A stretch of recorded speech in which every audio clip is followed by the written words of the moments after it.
Hi, my name is Violet Lewis. My opening sequence is called Hangwood, and my first evaluation question for it is: in what ways does your media product use, develop, or challenge forms and conventions of real media products?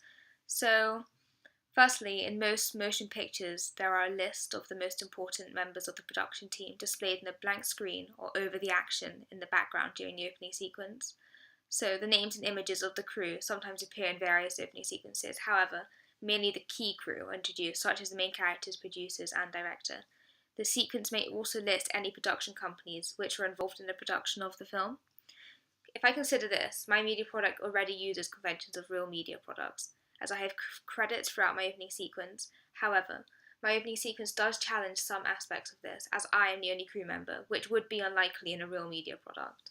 The title in an opening sequence is meant to let the audience know about the sort of movie they are about to watch. I again think that my media product does this, as it is called Hangwood, which is ominous, implying that my opening sequence will develop into a film that is a drama/thriller.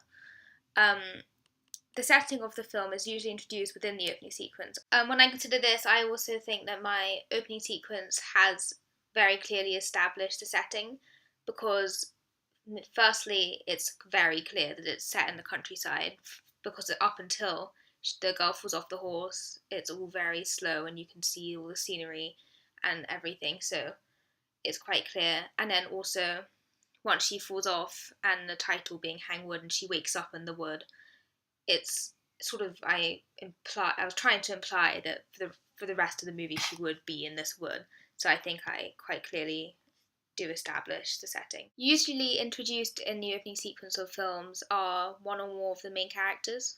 The characters may be introduced, however, they might not be the main characters in the film. My opening sequence, in a way, challenges this, as I only have one character in the entire film, and you don't see anyone else who may even have a small part.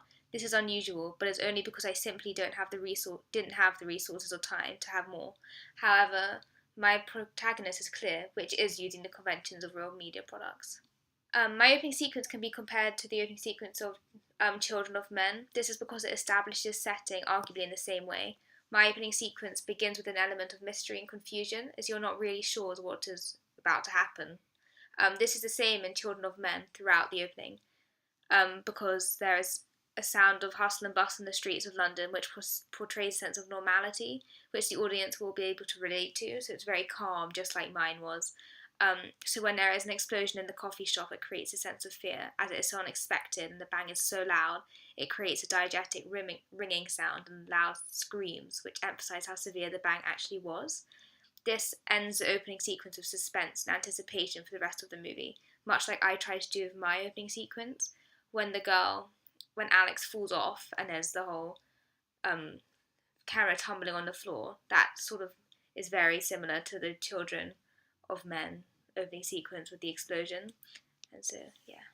Also, what's really similar with the Children of Men opening sequence to mine is how they really use sound to create impact and effect, and that's exactly like what I tried to do with my Foley sounds and the screaming and the gasping, and so that's another similarity between the two. As I was not able to use special effects simply because I don't have access to them, it was vital for my opening sequence to have a powerful non-diegetic sound, and also the diegetic sound, so the gasping, the heart beating, her scream, and the horse noises. That was really important for my opening sequence for setting, but then also the non-diegetic sound of when she falls, and then there's the impact sound effects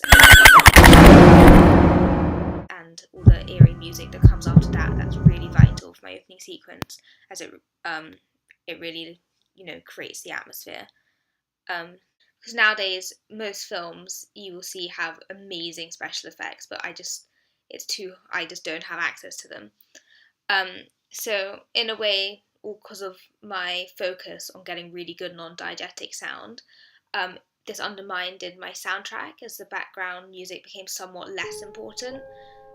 However, I purposely picked a calm and easy to listen to song, so you would not expect the dramatic ending, and to contrast with what the opening sequence does eventually end on. So in a way, then in that sense, it was really important. One way, though, my piece has challenged real media products are because it doesn't have any dialogue or voiceovers to explain the context or introduce the film. This is unusual, but I purposefully did this to attract the audience's attention, as they have no choice but to try and understand my opening sequence from simply seeing, so they really have to pay attention. So, yeah. Anyway, thank you for watching, and I hope you enjoy my opening sequence.